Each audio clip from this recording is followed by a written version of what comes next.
Hello বন্ধুরা, সবাই কেমন আছো? একটা নতুন ধরনের ভিডিও তোমাদের সঙ্গে শেয়ার করতে চলে এলাম। আজকের আমার কিছু চকলেট পেস্ট্রি আর চকলেটের অর্ডার ছিল, তাই সেটা তৈরি করতে বসে গেছি। কোনোদিন তো এরকম ভিডিও শেয়ার করিনি, তাই তোমাদের সঙ্গে শেয়ার করে ফেললাম। আর প্রথমে একটা ডিম নিয়ে ভালো করে ব্লেন্ডার দিয়ে ব্লেন্ড করে নিলাম। তারপরে আগে থেকে আমি যে প্রিমিক্স রেডি করে রেখেছিলাম, চকলেট প্রিমিক্স, সেটা এই ডিমের মিশ্রণের সঙ্গে মিশিয়ে নিলাম।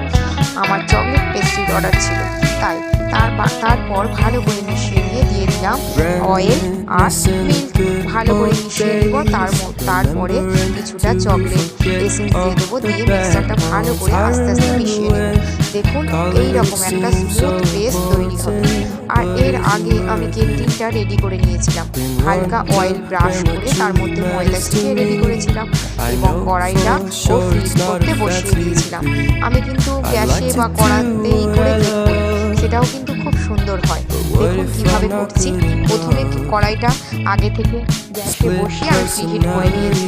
তারপরে কেক টিনের মধ্যে মিশ্রণটা দিয়ে প্রথমে আমি 10 মিনিট হাই ফ্লেমে বসি, তারপর 10 মিনিট হয়ে গেলে একদম লো ফ্লেমে দিয়ে রাখি।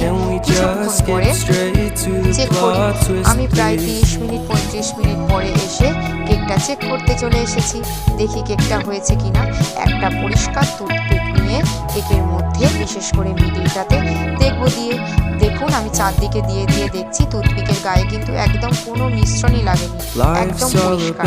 তার মানে কেকটা আমাদের রেডি। তাহলে চকলেট পেস্ট্রি বানানোর জন্য প্রথমে হুইপ ক্রিম নিয়ে ভালো করে ব্লেন্ড করে নিতে হবে। নিয়ে তারপরে প্রথম কোট করে কেকটা 15 মিনিটের জন্য আমি ফ্রিজার করব। ফ্রিজে দিয়ে 15 মিনিট হয়ে গেলে তারপরে ডেকোরেশন করব। দেখতেই পাচ্ছেন ভিডিওতে কিভাবে আমি করলাম। করার পরে ভালো করে চকলেট গানাশ দিয়ে করলাম। এই পেস্ট্রিটা একটা বাচ্চার জন্য হয়েছিল। আমার বাড়ির পাশেই ও আগাগোড়াই চকলেট বলুন পেস্ট্রি বলুন আমার কাছ থেকে নেয়, বাইরে থেকেই খায় না, তাই ওর চকলেট খুব পছন্দ। তাই আমার মনের মতো করে প্রচুর চকলেট এই পেস্ট্রিতে ভরে ভরে দিলাম। কেমন লাগলো অবশ্যই জানাবেন। আর আপনাদের যদি স্পেশাল ডেতে এইরকম পেস্ট্রি বা যে কোনো ধরনের বার্থডে কেক ডিজাইন, যে কোনো ডিজাইন আপনাদের প্রয়োজন হয়, তবে আমার সঙ্গে কন্ট্যাক্ট করতেই পারেন। বুকিং ডিটেলস বা কন্ট্যাক্ট ডিটেলস এখানে দেওয়াই থাকলো। আর আপনাদের পছন্দ অনুযায়ী যে কোনো ফ্লেভার, যে কোনো ডিজাইন কাস্টমাইজ হয়ে যাবে। ডেলিভারির জন্য রেডি, ওর পাপা আনতে চলে আসবে, তাই আমি বক্স প্যাক করে এবং চকলেটগুলো প্যাক করে ডেলিভারি দিয়ে দিলাম। কেমন লাগলো ভিডিওটা জানাবেন। আর আমার ভিডিওগুলো যদি আপনাদের ভালো লেগে থাকে, আমাকে অনেক ভালোবাসা দেন। আজ আসি আবার নতুন কোনো ভিডিও নিয়ে, তোমাদের সঙ্গে আবার দেখা হবে। টাটা।